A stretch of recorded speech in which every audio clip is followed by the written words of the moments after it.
ومن أحسن قولا ممن دعا إلى الله وعمل صالحا وقال إنني من المسلمين.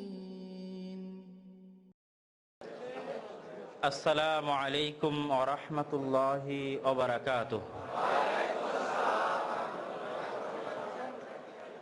الحمد لله وحده والصلاة والسلام على من لا نبي بعده.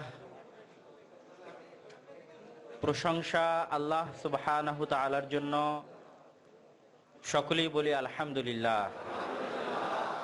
দরুদ ও সালাম বর্ষিত হোক পৃথিবীর সর্বশেষ ও সর্বশ্রেষ্ঠ রাসূল আহমদ মুহাম্মদ মুস্তাফা সাল্লাল্লাহু আলাইহি ওয়াসাল্লামের প্রতি।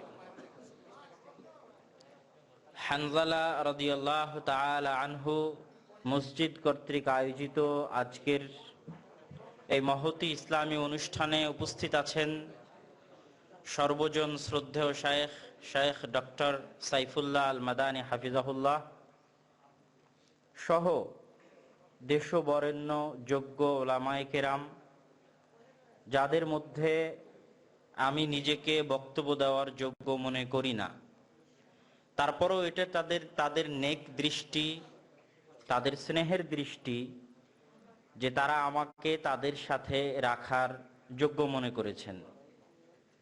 আমি যেন তাদের এই আশা, তাদের এই বিশ্বাস এবং তাদের এই আস্থার হক আদায় করতে পারি, আল্লাহ সুবহানাহু ওয়া তাআলা আমাকে সেই তৌফিক দিক, আল্লাহুম্মা আমিন। এবং আমরা সকলেই দোয়া করি আল্লাহ সুবহানাহু ওয়া তাআলা যেন আমাদের মাথার ছায়া স্বরূপ এই সমস্ত মুরব্বী মাশায়েখদেরকে আল্লাহ সুবহানাহু ওয়া তাআলা যেন নেক হায়াত দান করেন, আমিন। আজকে আমার পূর্ব নির্ধারিত বিষয় হচ্ছে যুব সমাজের জন্য করণীয়। যুবক সমাজ প্রতিটি দেশ, জাতি, তন্ত্র মন্ত্র, ধর্ম, বর্ণ নির্বিশেষে সকলের জন্য সবচেয়ে গুরুত্বপূর্ণ অংশ। পৃথিবীতে যত খারাপ কাজ আছে সব খারাপ কাজ যুবকদের হাত দিয়ে হয়। পৃথিবীতে যত ভালো কাজ আছে সব ভালো কাজও যুবকদের হাত দিয়ে হয়। মানুষ যখন শিশু থাকে তখনও সে কিছু করতে পারে না, আর যখন সে বৃদ্ধ হয়ে যায় তখনও সে কিছু করতে পারে না। এই জন্য মানুষের যা কিছু করার তার সবচেয়ে মৌলিক সময় হচ্ছে যুবক বা যৌবনকাল। অবশ্য কবি নজরুল যৌবনকালকে বয়সের সীমা দিয়ে আবদ্ধ করতে চাননি। তিনি তার প্রবন্ধে বলে গেছেন যে আমি বহু যুবকের যৌবনের ঊর্ধ্বের নিচে বার্ধক্যের জীর্ণ শীর্ণ চেহারা দেখেছি। বহু যুবক যারা বয়সে তরুণ কিন্তু তাদের এই তারুণ্যের ঊর্ধ্বের নিচে বার্ধক্য লুকিয়ে আছে। তাদের অলসতা, তাদের অচলতা, তাদের বেকারত্ব, তাদের অর্থর্বতা, তাদের অযোগ্যতা, তাদের বিনা পরিশ্রম, তাদের প্রোডাক্টিভিটি না থাকা, সবকিছু মিলে তারা আসলে বয়সে তরুণ হলেও কাজে এবং কর্মে বৃদ্ধ। ঠিক তেমনি আমি বহু বার্ধক্যের জীর্ণ শীর্ণ ঊর্ধ্বের নিচে বৃদ্ধ হয়ে গেছে বয়সে, 60-70 বয়স, কিন্তু এখনো কাজের যে স্পৃহা, পরিশ্রমের যে স্পৃহা এবং আবেগ, সেটা প্রমাণ করে যে তিনি বয়সে বৃদ্ধ হলেও আসলে তিনি এখনো তরুণ আছেন। তো কবি নজরুলের ভাষায় তারুণ্যকে বয়সের মধ্যে তিনি সীমাবদ্ধ করেননি, বরং কাজের মধ্যে সীমাবদ্ধ করেছেন। মানুষের কাজ প্রমাণ করে যে সে এখন বৃদ্ধ আছে না এখন তরুণ আছে। রাসূল সাল্লাল্লাহু আলাইহি ওয়াসাল্লাম যৌবনকাল এবং যুবকদের গুরুত্ব বুঝে বহু হাদিস তিনি বর্ণনা করেছেন। তার মধ্যে গুরুত্বপূর্ণ দুটি হাদিস আজকে আমি আপনাদের সামনে পেশ করতে চাই। আবু হুরায়রা রাদিয়াল্লাহু তাআলা আনহু থেকে বর্ণিত, তিনি বলেন, সাবআতুন ইউদিল্লুহুমুল্লাহু ইয়াউমাল কিয়ামাহ, 7 শ্রেণীর মানুষকে আল্লাহ সুবহানাহু ওয়া তাআলা কঠিন কিয়ামতের মাঠে ছায়া দিবেন। যেই দিন আল্লাহ সুবহানাহু তাআলার ছায়া ব্যতীত আর কোনো আশ্রয় দানকারী ছায়া থাকবে না। রৌদ্রের তাপ এবং রৌদ্রের নৈকট্যের কারণে মানুষের ঘাম হবে তাদের টাকনু পর্যন্ত, কারো ঘাম হবে তাদের হাঁটু পর্যন্ত, কারো ঘাম হবে তাদের কোমর পর্যন্ত, কারো ঘাম হবে তাদের নাক পর্যন্ত। এই তীব্র রোদের দাবদাহে তাপ ও প্রবাহের মধ্যে সেই দিন ছায়া দানকারী কোনো বৃক্ষ, ছায়া দানকারী কোনো বিল্ডিং, ছায়া দানকারী কোনো ছাউনি, কোনো তাঁবু কিছু থাকবে না। একমাত্র ছায়া দানকারী হিসেবে থাকবে আল্লাহ সুবহানাহু তাআলা যে ছায়ার ব্যবস্থা করবেন সেটা।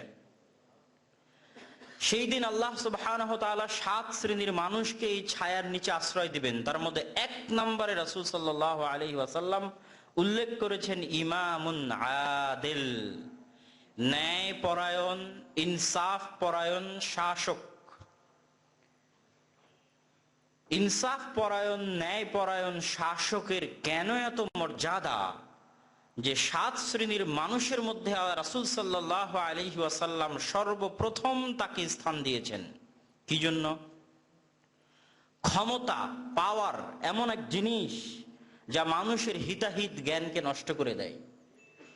মানুষ যখন ক্ষমতা এবং পাওয়ার পেয়ে যায় তখন মানুষ সেই ক্ষমতার অপব্যবহার করে, ক্ষমতার অপব্যবহার করে অন্যের উপর জুলুম করে, অত্যাচার করে।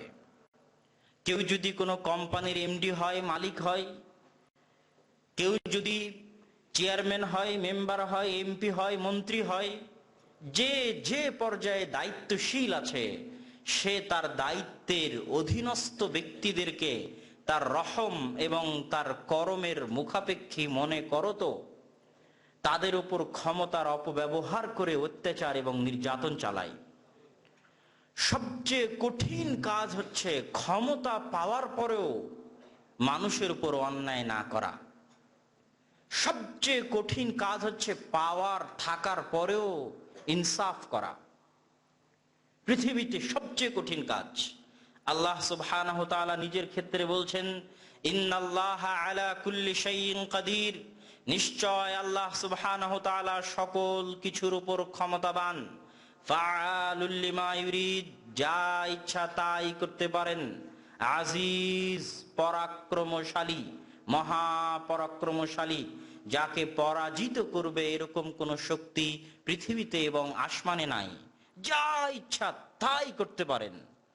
চাইলে এখনই আপনাকে প্যারালাইজে আক্রান্ত করে, ক্যান্সারে আক্রান্ত করে মেডিকেলে পাঠিয়ে দিতে পারেন। চাইলে এখনই ভূমিকম্প দিয়ে পুরো ঢাকা শহরকে ধ্বংস করে দিতে পারেন। ফাআলুল লিমা ইউরিদ, যা ইচ্ছা তাই করতে পারেন। আলা কুল্লি শাইইন কাদির, সকল কিছুর উপর ক্ষমতাবান। কিন্তু আল্লাহ সুবহানাহু তাআলা এত ক্ষমতা, এত পাওয়ার, এত শক্তি থাকার পরেও নিজের ক্ষেত্রে তিনি কি বলেছেন? আজিজুন হাকিম। আল্লাহ সুবহানাহু তাআলা শুধু ক্ষমতাধর নয়, বরং হাকিম, প্রজ্ঞাময়।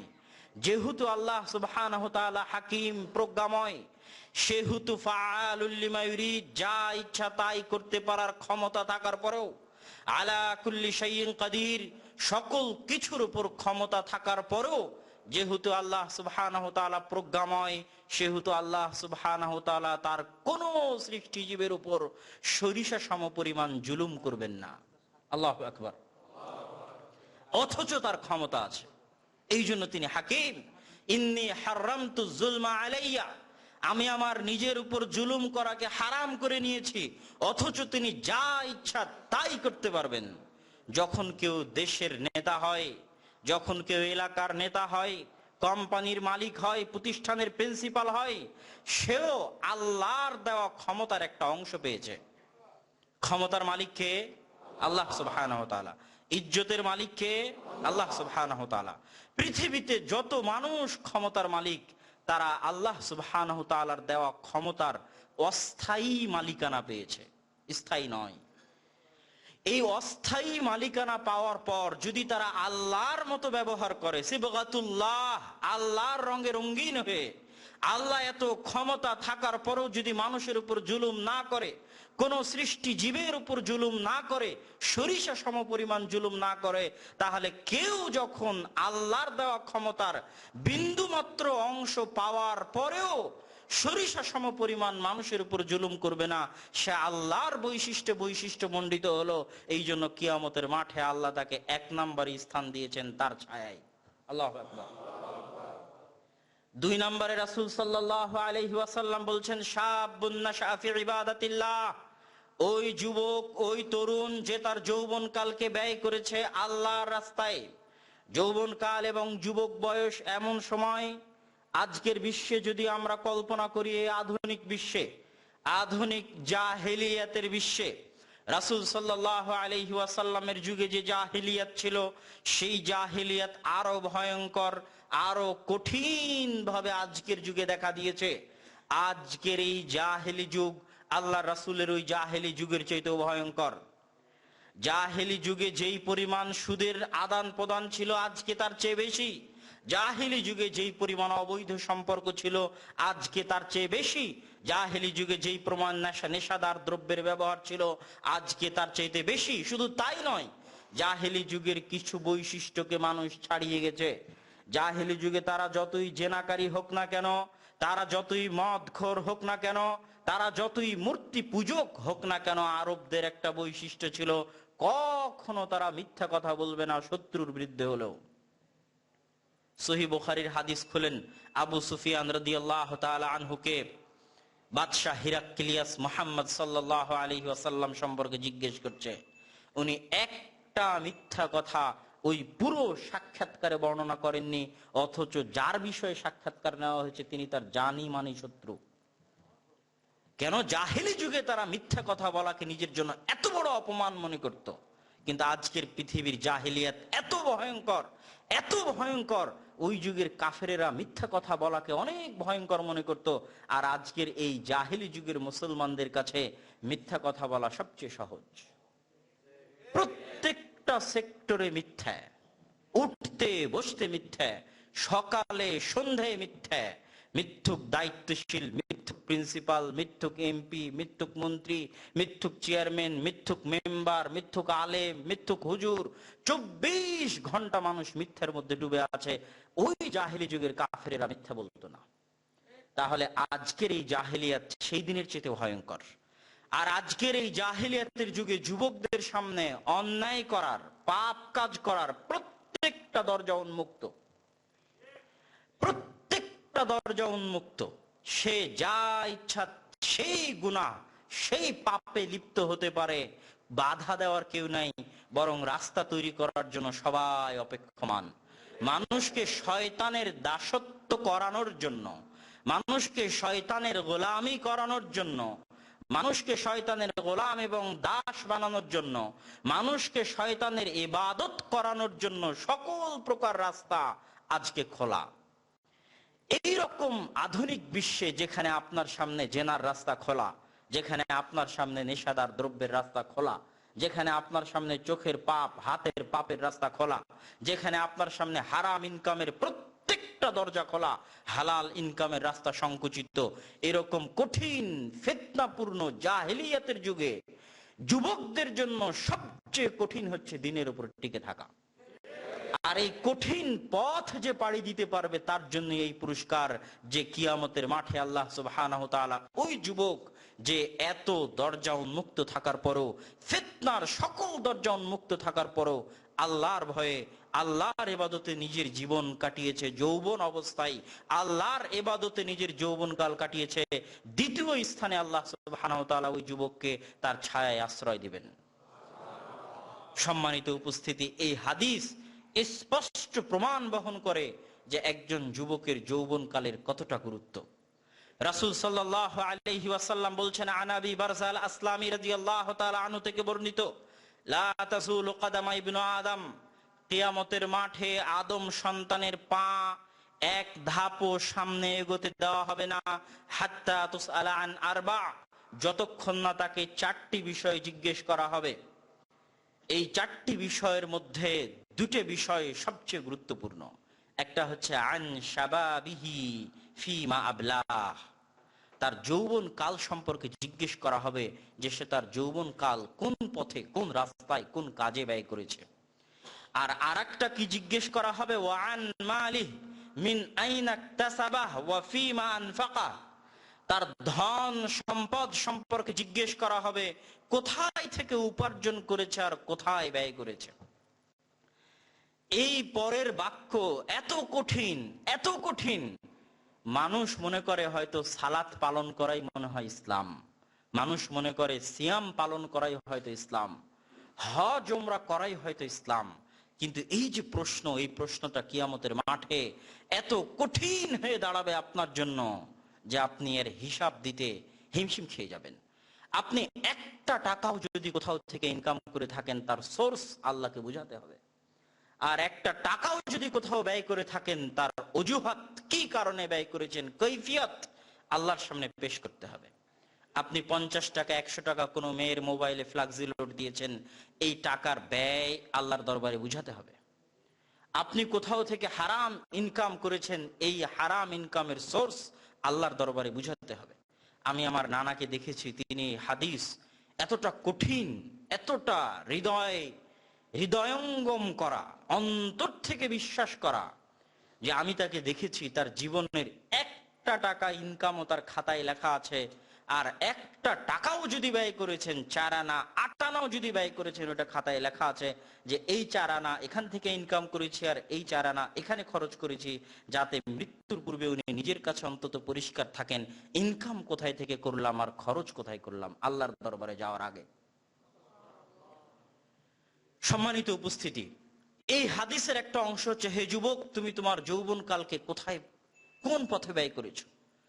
পৃথিবীতে যুবকদের যেহেতু আবেগ বেশি, যুবক বয়সের রক্তের যেহেতু গরম বেশি, সেহেতু পৃথিবীর যত শয়তানের গোলামেরা আছে, যত শয়তানের দাসেরা আছে, যত শয়তানের জায়গিরদারেরা আছে, এরা যুবকদের ব্রেনকে ওয়াশ করে যুবকদেরকে উস্কায়, নিজ নিজ তন্ত্র মন্ত্র পথ পদ্ধতি বাস্তবায়ন করার জন্য যুবকের মেধাকে কাজে লাগানোর চেষ্টা করে সবাই।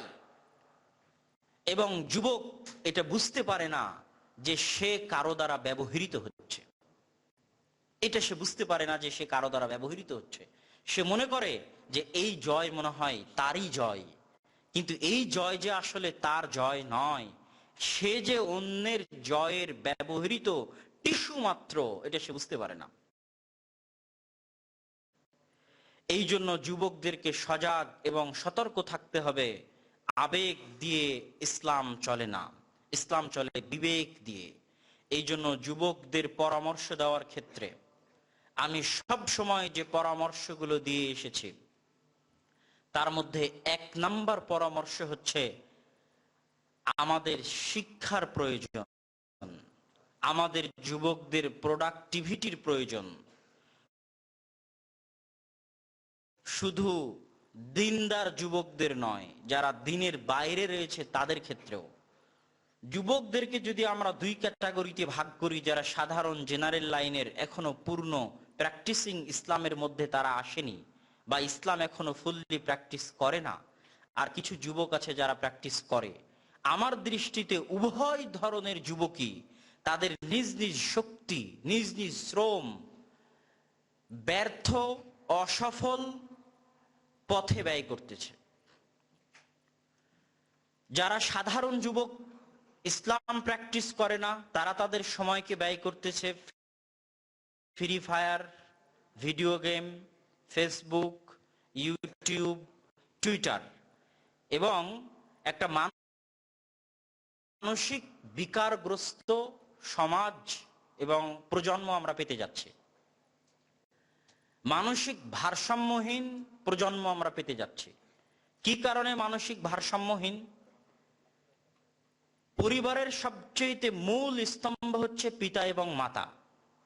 আর আমি আমার যত আদর্শ পরিবারের বক্তব্য আছে, প্রত্যেক বক্তব্যে আমি বিস্তারিত বোঝানোর চেষ্টা করেছি যে পরিবার প্রথা ইসলামে কত গুরুত্বপূর্ণ। শুধু ইসলামে না, এই পুরো পৃথিবী পরিচালনার সিস্টেমে কত গুরুত্বপূর্ণ। পরিবার প্রথা যদি না থাকে, আল্লাহ সুবহানাহু ওয়া তাআলা এই পৃথিবী রাখবেন না। আল্লাহ পৃথিবী আবাদ করেন পরিবার প্রথা দিয়ে। আর ইসলামও ততদিন থাকবে যতদিন পরিবার প্রথা থাকবে। ইসলামও থাকবে না যেই দিন পরিবার প্রথা থাকবে না। এই জন্য পারিবারিক ভিত্তি ইসলামের জন্য সবচেয়ে গুরুত্বপূর্ণ এবং সবচেয়ে মজবুত।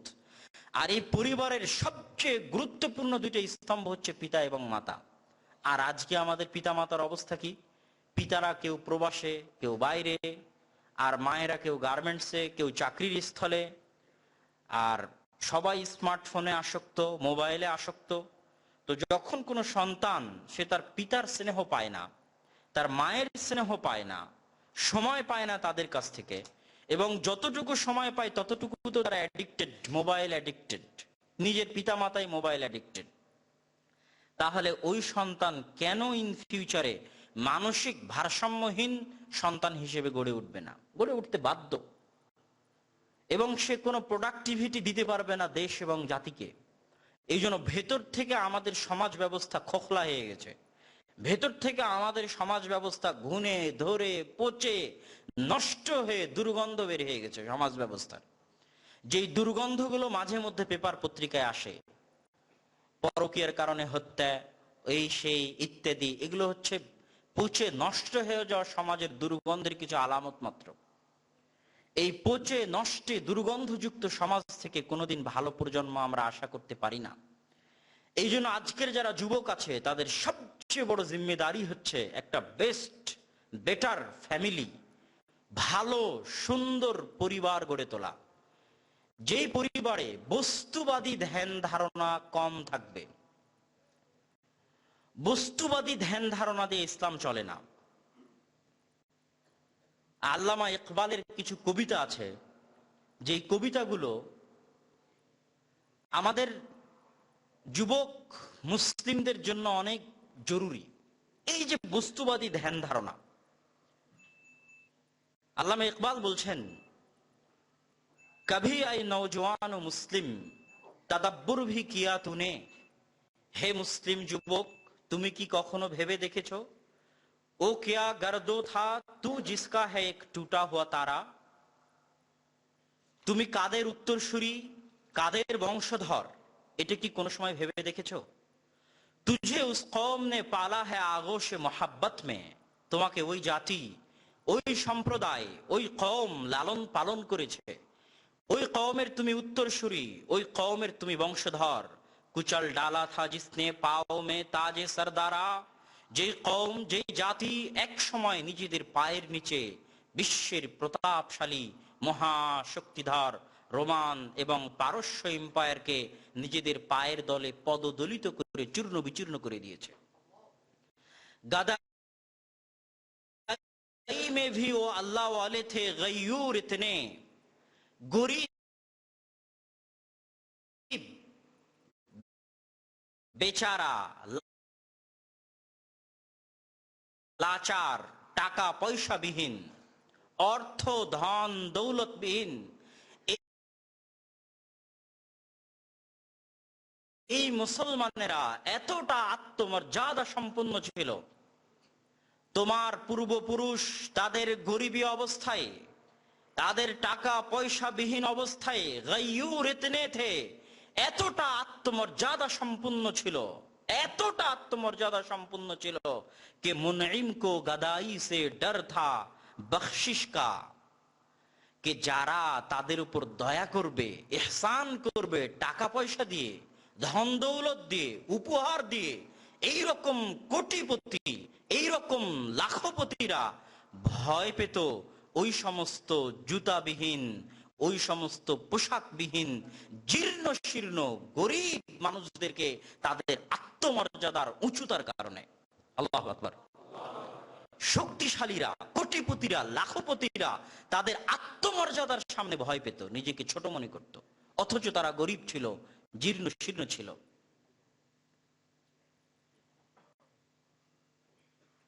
সম্মানিত উপস্থিতি, এই জন্য আমাদেরকে বস্তুবাদী ধ্যান ধারণা থেকে আমাদের বের হয়ে আসতে হবে।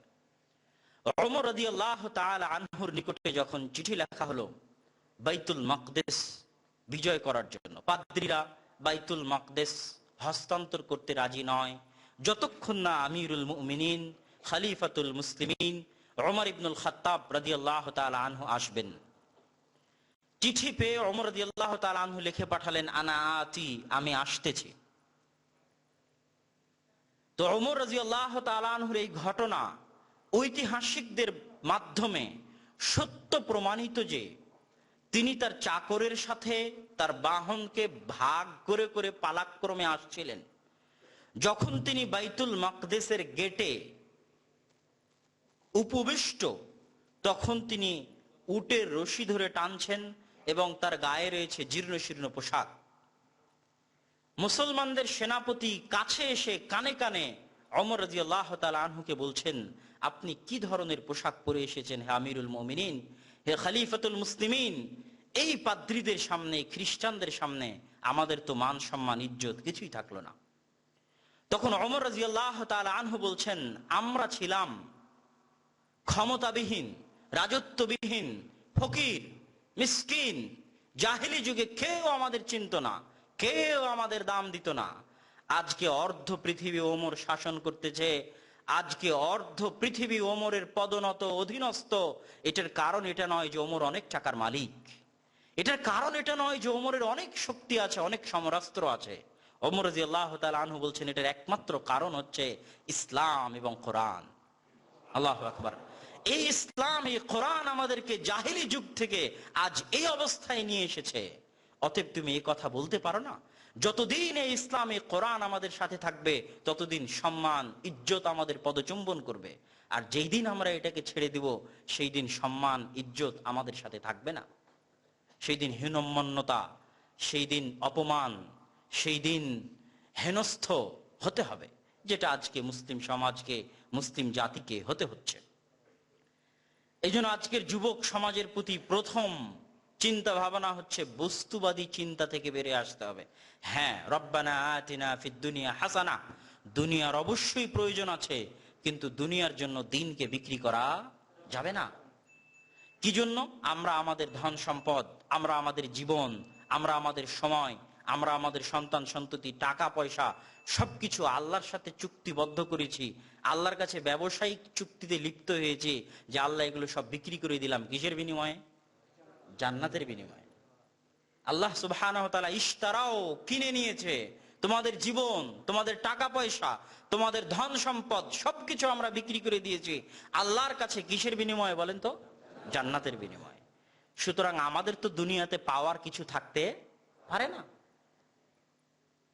ওই যে পবিত্র কোরআনের ওই আয়াত যেখানে আল্লাহ সুবহানাহু ওয়া তাআলা বলছেন, আল্লাযীনা ইযা আসাবাতহুম মুসিবাহ ক্বালু ইন্না লিল্লাহি ওয়া ইন্না ইলাইহি রাজিউন, যখনই তাদের উপর কোনো বিপদ, কোনো মুসিবত চেপে আসে, তখন তারা বলে ইন্না লিল্লাহ, আমরা আল্লাহর, ওয়া ইন্না ইলাইহি রাজিউন, আমরা তার দিকেই ফিরে যাব।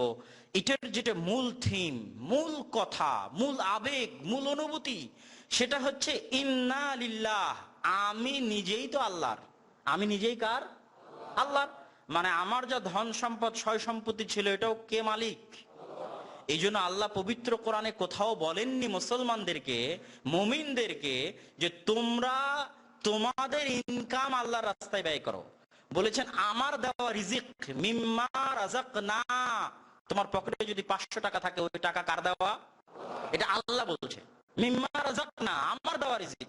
তুমি যদি কোটি টাকার মালিক হও, ওটাও মিম্মা রাযাকনা, আমার দেওয়া রিজিক। তাহলে ইন্না, আমি নিজেই তো আল্লাহর। মানে আমি যদি কোটি টাকার মালিক হই, আমি যদি 10টা সন্তানের মালিক হই, 4টা স্ত্রীর মালিক হই, আমি যদি 1000 তলা বিল্ডিং এর মালিক হই, সবকিছু কার? আল্লাহর। তখন আল্লাহর জিনিস যদি আল্লাহ নিয়ে যায়, তাহলে আমার কিছু করার আছে? ইন্না লিল্লাহ। কোটি টাকা হারিয়ে গেলেও ইন্না লিল্লাহ। কোটি টাকা কার ছিল? আল্লাহর ছিল।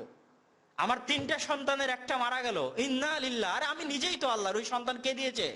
আল্লাহ দিয়েছে। আল্লাহর দেওয়া সন্তান যদি আল্লাহ নিয়ে যায়, আমার কিছু করার আছে? কিছু করার নাই। ইন্না লিল্লাহ, আমি তো নিজেই আল্লাহর। ওয়া ইন্না ইলাইহি রাজিউন, আর আমি ফিরেও যাব আল্লাহ সুবহানাহু ওয়া তাআলার দিকে। সম্মানিত উপস্থিতি, এই জন্য যুবক সমাজকে বস্তুবাদী চিন্তা থেকে বের হয়ে আসতে হবে এবং একটা মজবুত শক্তিশালী পরিবার গঠন ছাড়া এই জাতির উন্নয়ন বা মুক্তি সম্ভব নয়। দ্বিতীয়ত, প্রোডাক্টিভ হতে হবে, উৎপাদন, পৃথিবীর প্রত্যেকটা জিনিস হচ্ছে মেশিন, আর প্রত্যেকটা জিনিসকে আল্লাহ সুবহানাহু ওয়া তাআলা নির্দিষ্ট টাইম দিয়ে পাঠিয়েছে। আর সময় হচ্ছে আল্লাহর সৃষ্টি। সময় কার সৃষ্টি? আল্লাহর সৃষ্টি। সময় কিন্তু আপেক্ষিক, সময় হচ্ছে আপেক্ষিক। আপনি এখান থেকে 5 মিনিটে একটা রাস্তা পার হবেন, একজন 1 মিনিটে পার হবে, একজন 1 সেকেন্ডে পার হবে, এটাই সময়। কেউ 1 সেকেন্ডে ওই রাস্তা অতিক্রম করলো, কেউ 5 মিনিটে করলো, কেউ 5 ঘন্টায় করলো। সময় সম্পূর্ণরূপে আপেক্ষিক। এই জন্য সময়ের সৃষ্টিকর্তা হচ্ছেন আল্লাহ সুবহানাহু ওয়া তাআলা। এই জন্য আমরা আমাদের সময়ের সাথে আল্লাহর অস্তিত্বকে কম্পেয়ার করতে পারি না, যে আমার এখানে দিন রাত 24 ঘন্টায় হয় মানে আল্লাহর ওখানেও দিন রাত 24 ঘন্টা হয়, এটা নয়। কেননা ওই সময়ের সৃষ্টিকর্তাই আল্লাহ, এটা আল্লাহ এভাবে ইনস্টল করেছেন, এইভাবেই সফটওয়্যার সেট আপ দেওয়া আছে যে এখানে 24 ঘন্টায় দিন রাত হবে। এটা আল্লাহ সুবহানাহু ওয়া তাআলা ভেঙে দিবেন কিয়ামতের মাঠে, থাকবে না। তখনকার দিন হবে অন্যরকম, তখনকার রাত হবে অন্যরকম, তখনকার টাইম টেবিল হবে অন্যরকম। কেননা এই সময়ের সৃষ্টিকর্তা তো আল্লাহ। তো এই সময় আল্লাহ সুবহানাহু ওয়া তাআলা সবাইকে দিয়েছেন। একজন রিক্সা চালককে দিয়েছেন, একজন মুসলিমকে দিয়েছেন, একজন কাফেরকেও দিয়েছেন। মুসলিম দেশকেও দিয়েছেন, কাফের দেশকেও দিয়েছেন। মুসলিম আলেমকেও দিয়েছেন, কাফেরকেও দিয়েছেন। সময় আল্লাহ সবার মধ্যে সমানভাবে বন্টন করে দিয়েছেন। যে যেভাবে কাজে লাগাবে তার ফল সে সেভাবে পাবে, এটা আল্লাহর ওয়াদা। আজকে যদি একটা রিক্সাওয়ালা সকাল থেকে সন্ধ্যা পর্যন্ত কাজ করে, তাহলে সে 500 টাকা ইনকাম করলে ওটা তার উৎপাদন। এই যে ক্যামেরাগুলো কাজ করতেছে, এগুলো এই ক্যামেরাগুলোর উৎপাদন। মাইক আওয়াজ দিচ্ছে, এটা মাইকের উৎপাদন। একটা মেশিন আজকে 1000 পৃষ্ঠা ছেপেছে, সেটা তার উৎপাদন। একটা মেশিন আজকে সুতা তৈরি করেছে, কাপড় বের করেছে, সেটা তার উৎপাদন।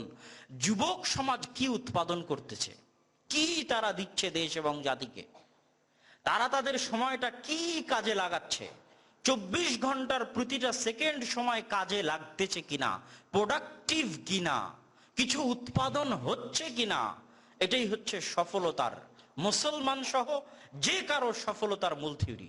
24 ঘন্টা সময়কে যথোপযুক্ত ভাবে কাজে লাগাতে হবে। ওই যে যুবক সকাল থেকে সন্ধ্যা পর্যন্ত Facebook, Twitter, YouTube, free fire games, এদেরকে আমি বলেছি যে এদেরকে তুলে কোথায় ফেলতে হবে? ডাস্টবিনে ফেলে দিতে হবে। কি জন্য? তারা সারাদিনে কোনো কিছু উৎপাদন করতে পারছে না। আর সবচেয়ে বড় ইনভেস্ট হচ্ছে পড়াশোনায় ইনভেস্ট করা। কোটি টাকা ইনভেস্ট করার চাইতে বড় ইনভেস্ট হচ্ছে জ্ঞানে ইনভেস্ট করা। এটা এক সময় রিটার্ন ব্যাক করবে সুদে আসলে অনেক বেশি হে। এই জন্য জ্ঞান অর্জন করা অনেক অনেক গুরুত্বপূর্ণ। তাহলে আমরা আমাদের যুবকদেরকে বস্তুবাদী থেকে মুক্ত হওয়া এবং প্রোডাক্টিভ হওয়া, উৎপাদন ক্ষমতা বাড়ানো। এবার এই উৎপাদন ক্ষমতার সাথে দিনী ভাইদের কিছু সম্পর্ক আছে। দিনী ভাইদের কি সম্পর্ক আছে? যারা প্র্যাকটিসিং না, তারা Facebook, Twitter, YouTube, free fire, video game এগুলোতে লিপ্ত। আর যারা প্র্যাকটিসিং তারা কিসে লিপ্ত? তারা হচ্ছে দলাদলি, গ্রুপিং, অমুক আলেম কি করলো, অমুক শায়েখ কি করলো, ফেসবুকে কমেন্ট, মারামারি, গন্ডগোল, কাদা ছোড়াছুড়িতে লিপ্ত। তাহলে তাদের সময়টাও কি হচ্ছে? নষ্ট হচ্ছে। 5টা দিনী ভাই যদি এক জায়গায় হয় আর সেটার টপিক যদি থাকে মা জারায়াত, মা জারায়াত মানে হচ্ছে পৃথিবীতে যা চলছে। পৃথিবীতে যা চলছে আলোচনা আপনার সরিষা সম পরিমাণ ফায়দা দিবে না। মা জারায়াত মানে হচ্ছে ফেসবুকে কি ট্রেন্ড আছে, ফেসবুকে কি ট্রল হচ্ছে, এটা আপনার সরিষা সম পরিমাণ উপকার দিবে না। আরবিতে এটাকে বলে মা জারায়াত, যা চলছে। 5 জন একত্রিত হলেন হয়ে আলোচনার অংশ হচ্ছে যা চলছে। তাহলে এই প্র্যাকটিসিং মুসলিমের কোনো উপকার দেশ এবং জাতি পাবে না। এই প্র্যাকটিসিং মুসলিমের কোনো উপকার ইসলাম ধর্ম পাবে না। ওরা 5 জন একত্রিত হলে বলতে হবে, ভাই আজকে কোরআনের অমুক আয়াত পড়ছিলাম, তাফসীর ইবনে কাসিরে বুঝতে পারিনি, আপনি কি বুঝেছেন? আরেকজন বলবে, ভাই বুখারীর অমুক হাদিস পড়ছিলাম, এটা বুঝতে পারিনি, আপনি কি বুঝেছেন? আরেকজন বলবে, ভাই আজকে এতটুকু সূরা মুখস্থ করেছি, একটু শোনেন না। এই হলো এই প্র্যাকটিসিং মুসলিমের কাজ আছে, কর্ম আছে, এই দেশ এবং জাতিকে কিছু দিতে পারবে। আর যে প্র্যাকটিসিং মুসলিমের কাজ হচ্ছে সর্বদা মা জারায়াত, সেটা দুনিয়ার সাথে সম্পৃক্ত হোক অথবা দিনের সাথে সম্পৃক্ত হোক, কোন শায়েখ কোথায় কি করলো, কোন আলেম কার বিরুদ্ধে কি বললো, এই যে ট্রল করা, এইটা কোনোদিন দিনের দাওয়াতের নাম হতে পারে না। এই আদব, এই শিষ্টাচার কোনোদিন নবী রাসূলের আদব এবং শিষ্টাচার ছিল না। সে যতই আপনার দৃষ্টিতে খারাপ হোক, যতই আপনার দৃষ্টিতে বেদাতি হোক, তার যদি সৃষ্টিগত কোনো সমস্যা থাকে, তাহলে এটা কি দাওয়াতের অংশ যে আপনি তার সৃষ্টিগত সমস্যা নিয়ে কটাক্ষ করবেন? কথা বলেন না যে। আপনি কি মুসা আলাইহিস সালাতু ওয়াস সালামের চাইতে ভালো? আর যাকে নিয়ে আপনি ট্রল করছেন, কটাক্ষ করছেন, সে কি ফেরাউনের চাইতে খারাপ? তারপরও আল্লাহ মুসাকে বলেছেন তুমি ফেরাউনের সাথে ভালো ব্যবহার করবে। এবং মুহাম্মদ সাল্লাল্লাহু আলাইহি ওয়াসাল্লাম যখন চিঠি লিখেছেন হেরাক্লিয়াসের কাছে, তখনও তিনি ভালো ব্যবহার, সম্মান দিয়ে চিঠি লিখেছেন। তখন তিনি তাকে কাফের বলে কটাক্ষ করে চিঠি লেখেননি। সুতরাং আমাদের যুবক সমাজ যেই ট্রেন্ডে, যেইভাবে চলতেছে, এইভাবে কোশ্চেন কালে ইসলামী বিপ্লব, ইসলামের আলোড়ন, ইসলামের সফলতা, দিনের দাওয়াত প্রচার কোনো মতেই সম্ভব নয়। বরং এটা হচ্ছে অধপতনের মূল কারণ, ইসলামী দাওয়াতের অধপতনের মূল কারণ। সম্মানিত উপস্থিতি, আমি আপনাদের বিরক্তির কারণ হব না, যেহেতু ইতিপূর্বে অনেক শায়েখ আলোচনা করে গেছে। আমি আমার আলোচনার প্রায় শেষের দিকে চলে এসেছি। আরেকটা বড় সমস্যা আমাদের যুবক এবং তরুণদের, সেটা হচ্ছে আমরা আমাদের মধ্যে পরস্পরের শত্রুতা করার জন্য নিজে থেকেই কিছু দেওয়াল তৈরি করে নিয়েছি, নিজে থেকেই কিছু পূজনীয় মূর্তি বানিয়ে নিয়েছি। আজকে একটু আল্লামা ইকবালের কবিতা বলা বেশি হয়ে যাচ্ছে। আল্লামা ইকবাল রাহিমাহুল্লাহ বলছেন, মুসলিম নেভি তামির কিয়া আপনা হারাম আওর। মুসলমানেরাও বানিয়ে নিয়েছে নিজেদের আলাদা একটা হারামের এরিয়া। কি সেই হারামের এরিয়া? তাহজিব কে আজার নে তশরাওয়ায়ে সনম আওর। আজকের আধুনিক যুগের সভ্যতা, আজকের আধুনিক যুগের সভ্যতাকে আল্লামা ইকবাল আজর বলছেন। ইব্রাহিম আলাইহিস সালামের বাপ আজর যে মূর্তি বানাতো, আজকের আধুনিক যুগের সভ্যতা নতুন একটা মূর্তি বানিয়েছে। কি সেই নতুন মূর্তি? ইন তাজা খোদাও মে বাড়া সবসে ওয়াতান হ্যাঁ। এই আধুনিক সভ্যতা যতগুলো খোদা তৈরি করেছে, খোদা বলতে উনি পূজনীয় ইবাদতযোগ্য জিনিস বুঝাচ্ছেন। এই আধুনিক সভ্যতা যতগুলো পূজনীয় মূর্তি তৈরি করেছে, তার মধ্যে সবচেয়ে বড় মূর্তি হচ্ছে ওয়াতান, সেটা হচ্ছে জাতীয়তাবাদ, ন্যাশনালিজম। जो पैरहान इसका है वो मजहब का कफन है। এই জাতীয়তাবাদের যে উর্দি, কাপড়, জামা, এটাই হচ্ছে মাযহাব বা ইসলামের কাফন। জাতীয়তাবাদ কিসের কাফন? ইসলামের কাফন। জাতীয়তাবাদ মানে আপনি আপনাদের মধ্যে যে দেওয়াল তৈরি করে নিয়েছেন, আঞ্চলিকতাবাদের, দলীয় গোড়ামির, সাংগঠনিক গোড়ামির, দেশ ভিত্তিক, অঞ্চল ভিত্তিক ভাগ, দল ভিত্তিক ভাগ, এটাই হচ্ছে ইসলামের কাফন তথা ইসলামের আলোড়নকে, ইসলামের বিপ্লবকে নষ্ট করার একমাত্র মাধ্যম। তারপর আল্লামা ইকবাল বলছেন, বাজু তেরা তাওহীদ কি কুওয়াত সে কবি হ্যায়। এই মুসলমান যুবক, বাজু তেরা তাওহীদ কি কুওয়াত সে কবি হ্যায়। তোমার বাহু তাওহীদের বলে বলিয়ান। ইসলাম তেরা দেশ হ্যায় তু মুস্তাফা ভি হ্যায়। তোমার একমাত্র দেশের নাম হচ্ছে ইসলাম, আর তোমার একমাত্র পরিচয়ের নাম হচ্ছে তুমি মুহাম্মাদী। এটাই তোমার একমাত্র পরিচয়। চীন ও আরব হামারা, হিন্দুস্তান হামারা। ইসলামের নির্দিষ্ট কোনো সীমানা নেই। চীনও আমাদের, আরবও আমাদের, হিন্দুস্তানও আমাদের। মুসলিম হ্যায় হাম, আমরা হচ্ছে মুসলমান। ওয়াতান হ্যায় সারে জাহাঁ হামারা, পুরো দুনিয়ায় আমাদের মাতৃভূমি। পুরো দুনিয়ায় আমাদের কি? মাতৃভূমি। নাহি তেরা নাশেমান কসরে সুলতানি কে গুম্বদ পর। হে মুসলমান যুবক, তোমার বসবাস করার জায়গা নয় উন্নত আরামদায়ক প্রাসাদে। তু শাহী হ্যাঁ, তুমি তো ঈগল পাখি। বসেরা কর পাহাড়োं की चट्टानों में। পাহাড়ের, মরুভূমির সেই উপত্যকার যে কষ্ট, এই কষ্ট, এই পরিশ্রমই হচ্ছে তোমার একমাত্র রাস্তা। আল্লামা ইকবাল আরো বলছেন, क्या कहूं तुझसे कि वो সাহরা নশী क्या थे। আজ তোদেরকে আমি কি বলবো যে মরুভূমির ওই রাখালেরা কেমন ছিল। জাহাঙ্গীর, জাহাদার, জাহা বাও, জাহা আরা। মরুভূমির ওই রাখালিরা ছিল বিশ্বের শাসক, বিশ্বের রক্ষক এবং বিশ্বের শাসনকর্তা, বিশ্বের একমাত্র আধিপত্য, নতুন সভ্যতা, নতুন সংস্কৃতির রচয়িতা। তুঝে আবা সে আপনি কোই নিসবত হো নাহি সকতি, তোদের তো নিজেদের বাপদাদাদের সাথে কোনো নিসবত, কোনো সম্পর্কই নাই। কি জন্য নাই? তো গুফতার ও কিরদার, তোরা কথা বলিস বেশি, কাজ করিস কম। আর আগের যুগের আমাদের যারা সালাফ ছিল তারা কথা বলতেন কম, কাজ করতেন বেশি। তু সাবিত ও সাইয়ারা, তোরা হচ্ছিস অলস আর ওনারা হচ্ছেন সবচেয়ে কর্মঠ, সবচেয়ে পরিশ্রমী।